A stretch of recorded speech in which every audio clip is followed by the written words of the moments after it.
Daniel, thanks for being on. Andrew, thanks for having me.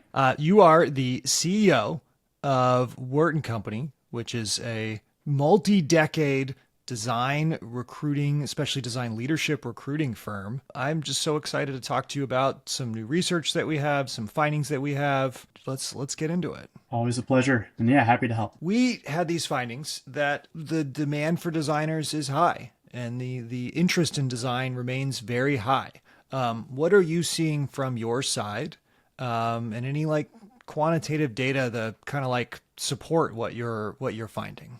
I mean, I'll definitely echo that. I think design hiring has picked up quite a bit in the last 12 months. We're taping this January 8th, I guess, talking about 2025 in retrospect. Things have definitely picked up from 2024, which was, I think, for all intents and purposes, a slower year. Not necessarily for us as a firm. We stay small. We only work on a few searches at a time. But, industry at large, and specifically within the design community, obviously there were a ton of layoffs in 2024. Companies tightened their belts. We can talk about those dynamics and here in a bit, but They're real. it definitely feels like companies realized they overcorrected a bit in that year. In 2025, you saw a bit of a resurgence. I'm cautious to predict what 2026 will look like, but if the trajectory holds, I think we're in for a good year. Yeah. Hopeful, So, cautiously optimistic. and you usually work on leadership searches too, and not always with the most, a range of companies or companies with a range of sort of like maturity. Maybe talk a little bit about that, and Yeah. about the core of what Wert Co offers and who you help. Actually, I think a lot of people are surprised by the breadth of search that we take on. And the word leadership in the context of recruiting, our reputation, perhaps, maybe rightfully so, over 30 years, that word, the definition of it has bent in people's minds towards executive recruiting or executive roles. But the way we define leadership at Wert Company is with a lowercase l. And it's really just a set of qualities and characteristics in a person or the scope of a role or a remit. That can include very much so the IC track, founding designer roles. To me, those are unambiguously leadership positions. You're seeing more designers step into board seats, become advisors, coaches, investors. These are all variations of leadership in our view. Middle management, throughout. And so for us, management roles are just a subset of leadership in this context. And we work across the board there. Really, any role that has leadership qualities or dynamics, that's where we thrive. And that spans every discipline of design and creative, from industrial design to packaging to brand, all the way to marketing to ops and research, of course, product design of the software sense, and really every industry from tech to CPG to academia to nonprofits. To us, design transcends all of those words. And that's the focus of our business. So every search we take on is quite different from the next or from the last. And, that keeps life interesting for us at So least. a broad view of across design, broad set of customers coming to you for things like founding designer, which was maybe not a thing a decade ago. Designers on boards, more common now than it has been in the past. What are some of the changes that you've seen over time in terms of the kinds of companies coming to you, especially looking for the kinds of roles that you help fill? I guess it depends on what time horizon. I mean, if we're talking over the last 30 years, obviously more and more companies are either tech companies or becoming tech companies. And so you've seen that arc, versus decades ago, maybe it was a up and coming fashion brand or a makeup company, right? Versus a Figma. Of course, there's that story arc. We're seeing a deeper investment in design and creative, whether that's product design or brand, earlier, sooner rather than later. And I think I can speak on behalf of most recruiting firms that the amount of startups, for lack of a better word, that are reaching out in pursuit of design and design leadership. That's increased dramatically as of late. That's probably been the biggest trend in the last few years, is Yeah, just how soon companies want to hire design and I design think that would leadership. be I think that would be good for people to hear about and think about it, because it's one of the dynamics at play here. When you think about changes in hiring patterns and who is hiring, the idea that maybe you bring the designer in later and they do some polish on the thing that you already have much earlier. What does that look like? And what kinds of traits are those companies looking for? I don't want to paint with too broad of a brush here. Um, Broad brushes only. You gotta. They all look like this. Maybe honing in on the founding designer role Sure. for a second. To me, that's similar to the concept of head of design. It's a sentiment more than it is a level. I know founding designers who are senior, principal, managers, directors, C-suite, VPs. You can be all of those things and be a founding designer. And so when a company reaches out to us and says, "Hey, we're looking for a founding designer," one of the first things I'm trying to figure out is what kind of founding designer are they referring to? Yeah. Do they have a product manager who's mocked something up and they just want a designer to prototype and implement it?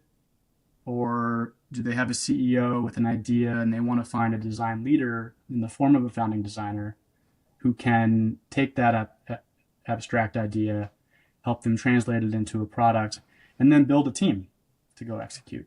Not all founding designer roles are created equal. Some are leadership positions, some are less so. And that spectrum, it's hard to discern from a job description. You kind of have to get into the weeds with the company or a founder or a hiring manager to really understand what that vernacular really means to them. But yeah, we're seeing a huge uptick in roles across that spectrum. Yeah. So that's for sure something that companies are looking for. Within that, though, although every founding designer role is different and some are more managerial than others, some are more executional than others, some come with headcount to hire, some are inherently one man or woman army kind of roles. There are some, I think, universal truths that come with each of those varying job descriptions. Companies are certainly looking for people who are on a mission, more so than that mercenary hire. They want people who really believe in what they're doing. If they're going to invest in them with equity, they want to feel like that candidate, that new employee, that partner is going to invest and reciprocate. That's a mindset. You kind of have to be at the right moment of your personal life to be willing to do that at such an early stage, given the risk and the lifestyle, etc. Definitely an emphasis on versatility. I think the earlier you go, the more versatility is a feature, whereas maybe later stage companies becomes perhaps a bit of a bug. You start to see more specialization at scale. And so if you're a founding designer and you're proficient at UI, UX, you have maybe some visual chops, you have a little bit of a storytelling and brand muscle. Oh, by the way, you don't mind, changing the light bulbs and assembling desks and, greeting people at the front door and engaging with clients and having a little bit of a sales muscle. Like, you can boil that down to the word entrepreneurial or operational. But versatile is for sure a skill set that people are looking for at that stage. You can only hire so many people with your first round of funding. And so you want to make sure that everyone can wear as many hats as possible. I was going to say, I think that's the case for everybody at an early stage company, where you also expect the engineer to go to the sales meetings. Like, you have to sell the product in order to grow the So Yeah. you've got versatility as a need. You've got, I heard a little bit of sort of like low ego in there, mission driven. Anything else that you're seeing from those companies? And then I want to come back to the, like, how recent of a trend is this? In terms of generalizations, I'd have to give that some more thought. I mean, there's certainly specifics, case by case bullet points on a job description based on the makeup of the team at hand.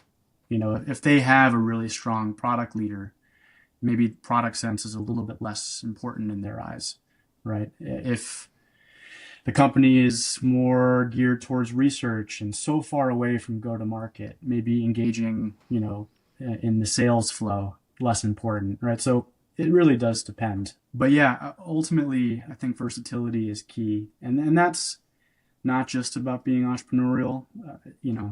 Maybe the more cynical take is that budgets are constrained and you want to make sure you can get the most out of each, single hire. And when it comes to design as a category, of course, that's an incredibly multidisciplinary product design, brand, ops, research. Your first hire, most companies are hopeful that they can check all those boxes with the singular person. And, usually I'm counseling them to think through that a bit more carefully and realize that they should perhaps hire more than one person, just like they probably would on the engineering side.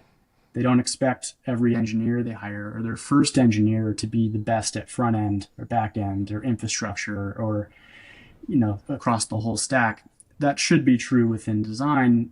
I'm starting to see a little bit more of that nuance and that appreciation for how multidisciplinary the design field is, and that you can have everything but not all at once or not all in one person. That's still a developing trend. I can't say we've crossed the finish line there. We should talk about that because I think to this point we've basically said, hey, there's broad demand for design across a lot of different disciplines. It seems like that demand is starting earlier in a company's life cycle than maybe it has in the past. And many different kinds of companies are, looking at their design teams. But I think what you just described is the desire for a single hire who can do a huge range of things. Like motion design is its own thing. UX writing, and copywriting are also often their own things. Yeah.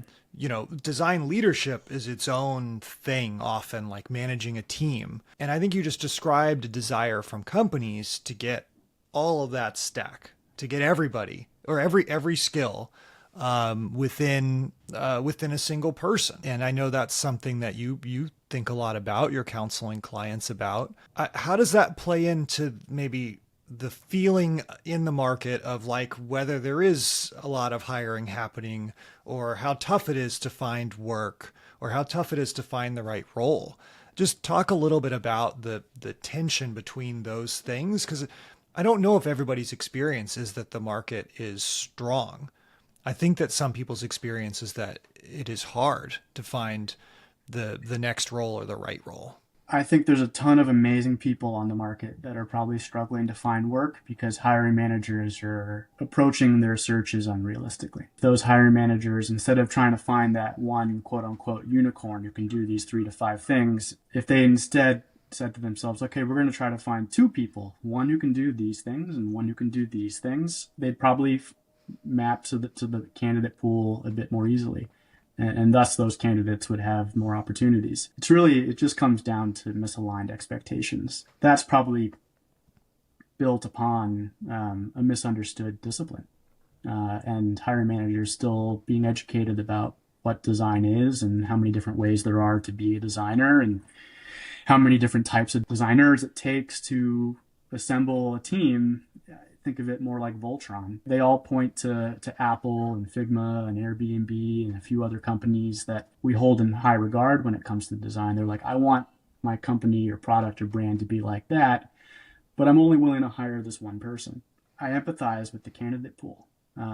There's a lot of talented people out there who should be getting more opportunities, and they would be if the company that they were considering had 2 open headcount and not 1. Well, one other thing we've found in the way that teams are constructed is that there is a blurring of roles happening. 64% involved in the software process are doing like 2 or more roles. That's how they think about it. And they're increasing the number of things they're doing. And we found they were using AI tools to basically add skills they didn't already have, which then creates the situation where is the hiring manager overlooking someone who's really good at something and missing that they could add these other skills with the help of AI. They could essentially grow their skill set. I don't know what you think about that, but it's clearly a dynamic in the market of the blurring of who's doing which jobs and which tasks.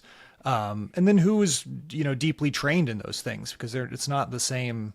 It's just because you can use AI to do something doesn't mean all the depth that could go into it either. What comes to my mind in hearing you talk through that is simply that most companies don't want to invest in the development of the people they hire. And they're looking for plug and play. They're looking for all of these things in one. And, yeah, one antidote to that problem would be to hire two and have them divide and conquer. Another would be to hire one, be patient, and then invest in them, train them, set them up for success. I don't think we see a lot of that. And I'm empathetic of companies, of course. I've spent most of my career at startups as well, and time is of the essence, and you only have X number of dollars, you have runway, you have an option pool that you've allocated, you have a ton of other people in every other department that you have to hire. It's a hard balancing act, but it seems so obvious to me, and maybe I'm incredibly biased, that design is critical to business success and integral to it. I look at other departments or disciplines like engineering, and there's such an automatic, okay, let's hire 5. They all have these specialties. Let's form a Voltron with these 5 hires. I don't understand why more companies don't think that way when it comes to design. I think they should. If you take that and you couple it with the development of people, much like sport franchises, and I know we're going to talk about sports in a bit based on our past conversations, but much like some sport franchises who think long-term and are more dynastic in their approach, they do have really robust and rigorous player development programs and farm systems and patience. I think it would behoove more companies to not try to find a silver bullet with each person, put it that way. Let's do that. Let's do some sports analogies. And then there's one other surprising data point I want to get into that I think is very related here. You have this belief that it's sort of a little more like Moneyball, right? Or like, you're building, maybe elaborate on what is Moneyball? What's this philosophy? What's this idea of, constructing a superstar team versus a balanced team? Tell me about that. Well, let me first say, before everyone who doesn't watch sports rolls their eyes at this chapter of our conversation, that Moneyball, the movie, worth watching. Don't Excellent think of it movie. As a sports movie. Yeah. Think of it as a team building movie. If you're in a position where you are building a team, it's required reading or watching, for what it's worth. And I get no commission for saying that. I really think it's a great movie. The concept of Moneyball originated with the Oakland Athletics, eventually made it to the Boston Red Sox. Now a lot of the Major League Baseball teams implement it. And the concept is that if you have this really high-paid home run hitter and they leave your organization, the answer is not to find a one-for-one replacement of them, because there probably isn't one. And if there is, they're probably going to go to the Yankees because they can outspend you. The thing about baseball is there's no salary cap. And that led the Oakland Athletics, Billy Beane in particular, to think through this concept of Moneyball, which was, let's not find one home run hitter, let's find 3 people who can get on base. Really advanced analytics to figure that out. And that's the winning recipe. And to me, that is how most companies should approach things. Now, granted, there are some companies who have raised enough money or make enough money where they can operate like the Yankees. They don't have a salary cap. So if you're one of those companies, forget what I'm saying. Continue to try to buy the best people. You have the luxury to do so, but you're in the minority. Most companies are small, mid-cap companies. They have X dollars. They might not have revenue yet. They have to be very pragmatic. And I think more companies should build teams like some of the best basketball teams do, and not try to pretend like they are the Yankees. They're thinking in the wrong sport. Most companies are basketball teams with salary caps. Most companies are not baseball teams with unlimited money to spend. And so that, to me, is how startups should think through hiring. You're not going to win dollar for dollar against the Yankees. You should stop trying to. And you should start thinking through another approach, which is to find people who can get on base. And they might be overlooked and undervalued in other organizations. Their resumes might not be as shiny, but they can get on base. And that's what your startup needs right now. It's interesting because you everybody sort of operates within constraints. Every hiring manager thinking about this operates within constraints. And what you're describing is the difference a little bit in this is actually that most people, especially at this moment, can add skills. So you're actually saying, hey, we think this person can get on base now, and we think they could develop into a home run hitter later, or there's a chance that they could. Yep. And the interesting thing about the new capabilities that exist now, the new tools, are that a lot of people probably now could develop the capability to become a home run hitter, or were already capable of it and they were missing a bat or something. Like the bats they were using were not correct, or their stance was a little off or something. And so I think the other interesting thing about what you're describing is that theoretically, some of those people could be breakout stars that you could go looking for. And instead of trying to find the perfect fit at this moment, you are potentially looking for a strong fit that could become perfect later, or maybe a couple people who are like that. Is that a fair way of thinking about it? Totally. And, for what it's worth, everything I just shared is predicated on there being someone at that company focused on, to indulge the analogy, player development. Sure.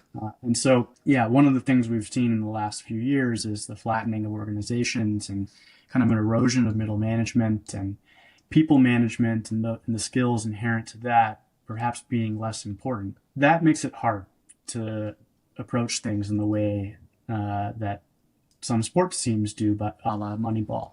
Like if you're going to find people who are underdeveloped, but high potential, more affordable, overlooked, and you bring them in, okay, the next step is to develop them and set them up for success. And if you don't have someone who's excellent at people management, bringing the best out of people, nurturing, mentoring, coaching, being their professional therapist, so to speak, showing them the way, yeah, they're not going to fulfill their potential.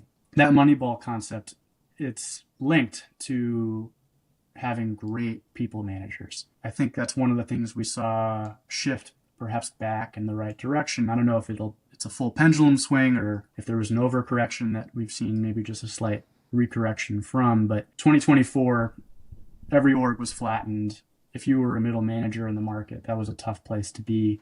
2025, a lot of the inquiries we've been seeing have been at that manager to senior director level, which has been, to me, I don't know if refreshing is the right word, but encouraging for sure. Because I think those roles are incredibly important. And I know, many of the managers who were not laid off, I just know how burnt out they've all been because their spans of control were extended dramatically. They were under-resourced. Like org designs, they changed shape dramatically in the last few years. And you had someone at the top, a couple people in the middle, a lot of senior ICs, and really that's a recipe for really not being able to develop more junior people, not being able to take a more patient or more pragmatic Moneyball approach. And so yeah, you need those people managers in the mix to take this kind of approach and hire it.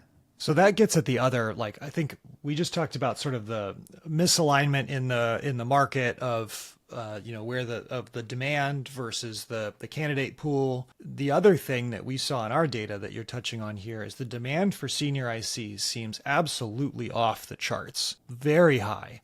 And we saw a lot less demand for juniors and for new entrants into the market, for early career folks.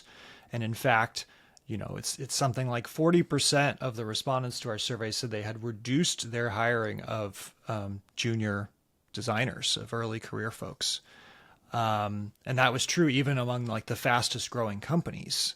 What do you make of that? And what do you think is going to happen with that to those companies?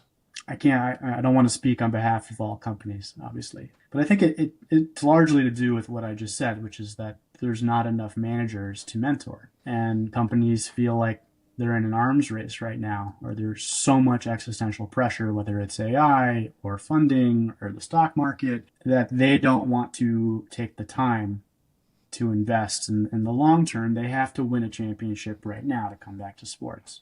And so it's kind of short-term thinking, and that puts people in a position to think, for better or worse, and perhaps in a short-sighted way, that if we're going to hire an individual contributor right now, they can't need any training whatsoever. I need them to have an impact yesterday. And some companies are under a lot of pressure and maybe have the money to hire only those kinds of individuals, and maybe things will work out fine. But my maybe pessimistic view is that at some point, all of those very senior ICs will make enough money to not want to work, retire, move on, and then those companies will be left with a gap in their org chart when it comes to seniority and maturity and development that will be hard to rectify. And I apologize for the sports analogies, but it's kind of like a basketball team building out their roster in a very top-heavy way, high contract, noteworthy people, names that you recognize. You go for a championship that year. Let's say you lose that championship. Those people retire, move on. You're left with no draft picks. The end of the bench is thin. And, you're going to enter a pretty dark chapter until perhaps you rebuild. And that's especially true in basketball because there's a salary cap. It's less true in baseball because there isn't one. But like we talked about, the reality is that companies do operate a bit more like basketball teams because finances are constrained. I think it's a bit short-sighted to only hire really senior ICs. I get why companies do it. It might make sense in the short term, but I think it's a slippery slope and a bit of a dangerous game to play. The other reason I think companies do it, or rather the other reason why I think hiring managers do it, is because they're only thinking about their tenure. It's hard for a lot of hiring managers to think, will this person be set up for success? And if they stay at this company for 6 years, but I'm only here for 2 more, do I really want to invest in this person if the fruit of that labor will only bloom after my time here? Or do I really want to invest in this person if in 2 years they're going to move on and some other company's going to get the ROI, so to speak, from all the effort and time I put in? And so I think that's also maybe even subconscious, maybe human nature. There's a selfishness there that a lot of hiring managers aren't thinking about the company beyond themselves, nor the person beyond them. I would encourage more hiring managers to hire more people managers and mentors in their organization and hire more junior talent. The best teams, the best organizations have a lot of diversity, not just in terms of ethnic diversity or gender diversity, sociological backgrounds, or socioeconomic backgrounds, but in terms of years of experience and where people are at in their career. You want to have a nice cross-section of junior, mid, senior, so that as things turn over and there's a changing of the guard every so often, you're moving people along steadily, time and time again. How few internship programs there are these days, it just boggles my mind. Like I said, I think it seems short-sighted. Remains to be seen how it all plays out. I might be cynical or pessimistic about it, but it's not hard for me to envision in 5 to 10 years a lot of companies having big gaps in their organizations in terms of talent and no draft picks, so to speak. In AI years, though, that's eons. And I think the thing that's interesting here is if there's so many new tools and techniques and approaches being developed, it seems like you really need a broad type of group with a broad set of experiences to unearth those things, to share them, to find them, especially if there's a lot of new ways of working. When I saw that stat, I really thought it was missing even the 2-year time horizon. I think it's missing the opportunity if you're like a hiring manager to find some totally new way of approaching a problem or running your entire system, because you don't have somebody coming in who is bringing that. They haven't done it another way. They potentially, their entire time in college was with ChatGPT. Positive or negative, that's definitely a different experience than the one I had in college. So that just, I don't know, that one stuck out at me. That I love your point of they're not thinking beyond themselves, but I actually think that might be even short-sighted for themselves, to leave out that group of people. Who would have thought that fresh blood would have fresh thoughts? I mean, But it seems obvious. I mean, I've also seen people with 30 years of experience, 20 have fresh thoughts too, but it's like when you Totally. get them in context or in like sort of conflict is the wrong word, but you bump them up against someone with 0 years of experience, you're going to get something different than if you bump them up against someone else with 20, 30 years of experience. So just creating more of that seems important.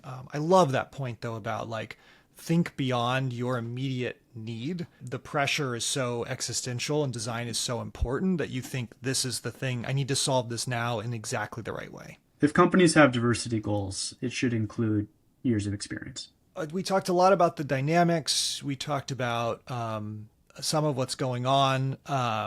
What's your advice for people in these positions today? Like, especially if they have decades of experience and they're looking, if they're brand new to the market, like what do you think candidates should be doing at this moment? What skills do you think they should be working on? What do you got, Daniel?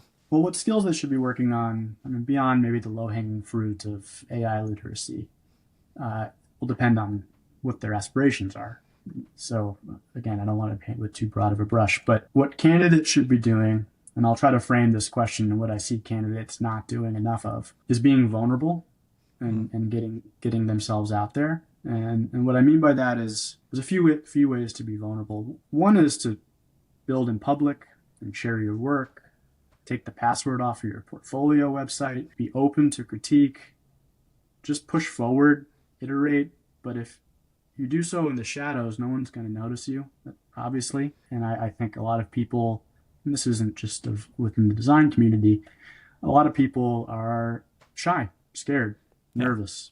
Job searching is a very vulnerable practice. If you do it right, you're going to be applying or pursuing really competitive, great opportunities. You're not going to get all of them. Yeah. And this will be my last sports analogy of our You could do another but one. I'm sure you can come up with another one, Daniel. All right. What's this one? I could probably come up with a few more. They say, that if you bat 300 in baseball, you're in the Hall of Fame. Yeah. When it comes to job searching, ultimately you only need one. Get yourself out there and be okay with rejection and be okay with feedback and forget the mob on Twitter or X or on LinkedIn. Just like put yourself out there. You're going to get noticed. And maybe that doesn't bear fruit this time around, but if you keep doing it, that's going to create a virtuous cycle that will yield results eventually. And the other way to get vulnerable is by networking. As Judy Wert, my mother, my business partner, has always said, should not be episodic. And I think a lot of people, they get into a great job, they get heads down, they don't update their materials, they don't update their LinkedIn, they don't talk to anyone outside their organization. To me, a great job search starts with a network that you've already cultivated. Again, if you've been a bit quiet on the networking front and you start now, that might not bear fruit if you need a job in 2 months. But if you start now and don't stop, the next time you do a job search, I can almost guarantee it will. And I think the best way to network, certainly you can do it through friends, you can call me, you can get referred, you can talk to recruiters, no doubt. But the art of the cold email, I think, is lost. And I encourage a lot of my candidates, our candidates here at Wert Company, to be vulnerable in that way. Forget what companies you want to work at. Forget what products you love. Forget what categories are of interest. I ask the question often, whose job do you want? Think about the people, not the companies, but the people that you admire, that you want to work with. Who do they report to? Who do they sit to the left and right of at work? If you do that, you're going to create probably a list of 100 people out in the industry. The people whose job you want, the people they work with, the people they report to. Figure out their email addresses. There's so many tools to do that. And write emails.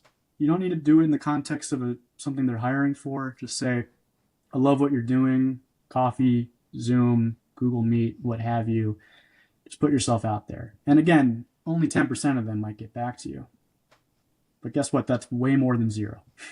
Yeah. And if you keep doing that, again, one day it's going to bear fruit. That person you reached out to, even if they read your email and didn't respond, 6 months from now, when they open up a rec and they're thinking about their immediate network, you might be one of those names or profiles or portfolios that comes to their mind first, before the job even hits the career page. And that's the position you want to be in. A lot of the best jobs get filled before the posting ends up on a career page. And that's through first degree connections, the folks brave enough to cold email constantly, resiliently throughout their careers. They've built this network. It may not bear fruit, but one day it will. And you just have to be relentless about that. And so, yeah, my number one piece of advice to candidates is just to let your guard down and be okay with a cold email that doesn't get responded to, or an application that doesn't get read, or put your work out there, get feedback. I wouldn't turn to LinkedIn and vent and be negative. That's not the kind of vulnerability I'm referring to, but in a very constructive, positive, with an eye towards the future kind of way. Like, you just kind of have to let your guard down and do so at all times of your career, and just trust that that's a virtuous cycle that's going to come back and reward you one day. What's your stance on, you said AI literacy at first. What's your stance on making yourself more AI literate in public and sharing the things that you're finding, you're discovering, the projects you're working on?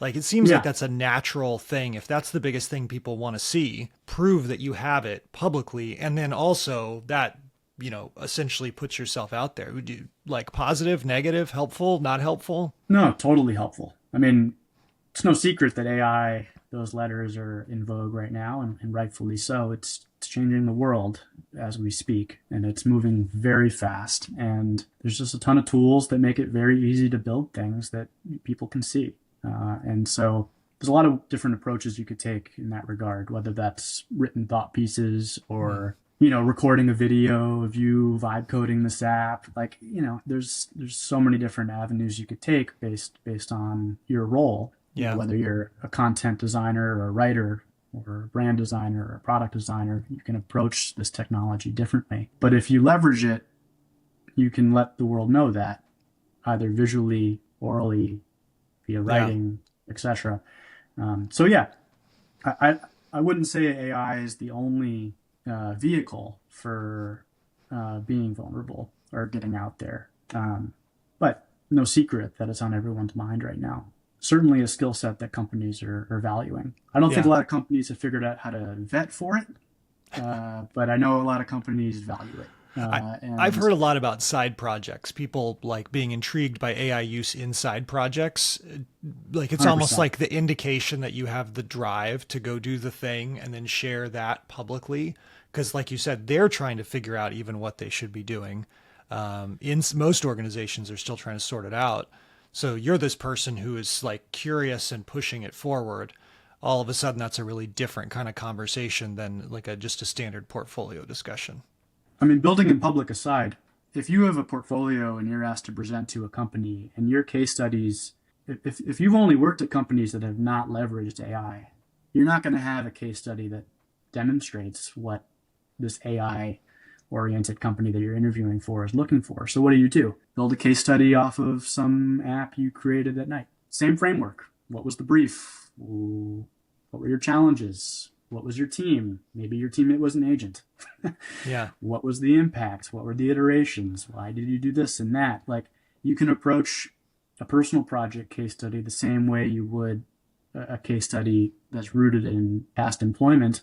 And if the companies you've worked at didn't afford you a chance to leverage AI or push to production, lean on after hours, lean on these tools, build a few little things for fun, and build a case study about that experience. Putting aside doing that publicly, like, just in terms of your portfolio that you might be asked to present to a company, like, if you're thinking about the different Lego pieces in the component library of your work, in pursuit of having case studies and a portfolio to one day present, that should be one of those Lego pieces for sure. We've seen a few of those portfolios this year, and that's for sure a first.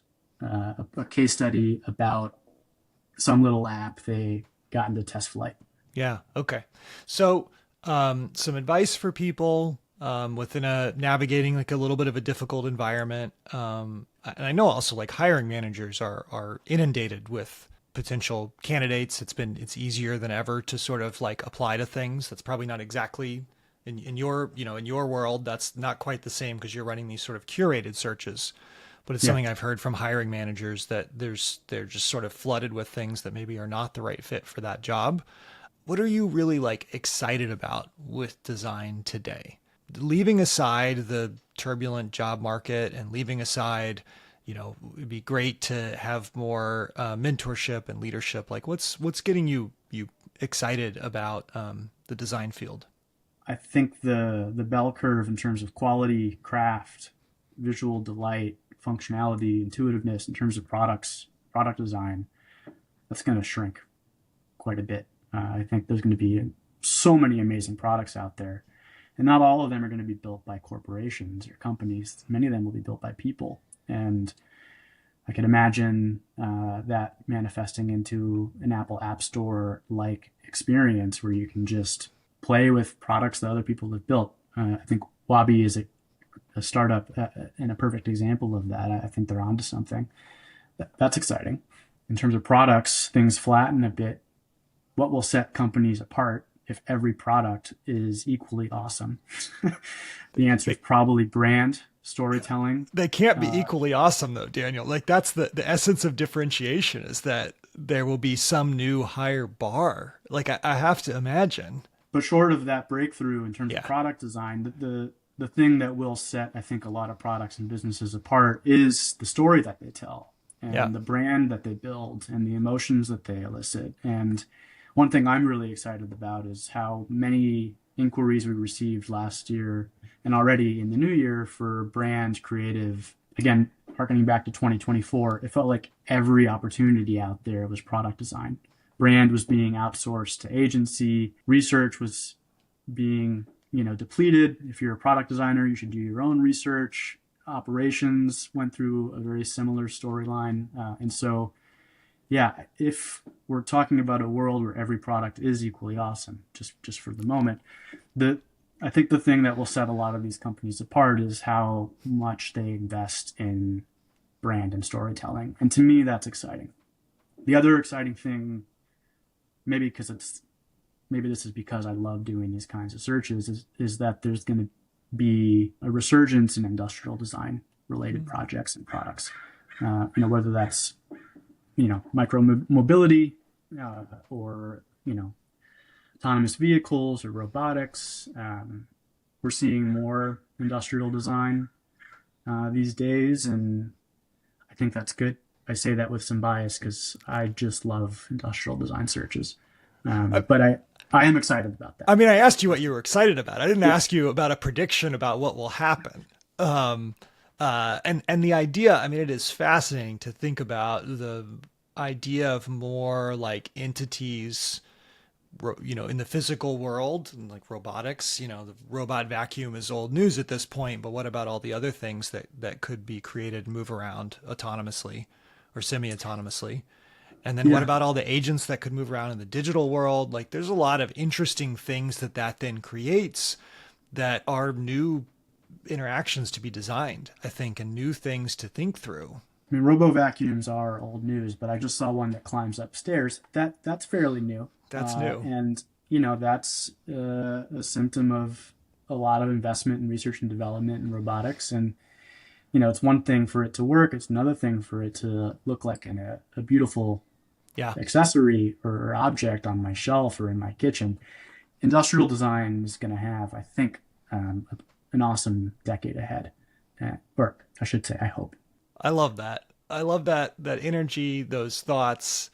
I think great points about, design's ability to make things more, not just like usable in the software world, but also beautiful and, then effective in the physical world. And then you didn't even mention all the industrial applications that are possible there too, Yeah. which also require a great deal of design thought.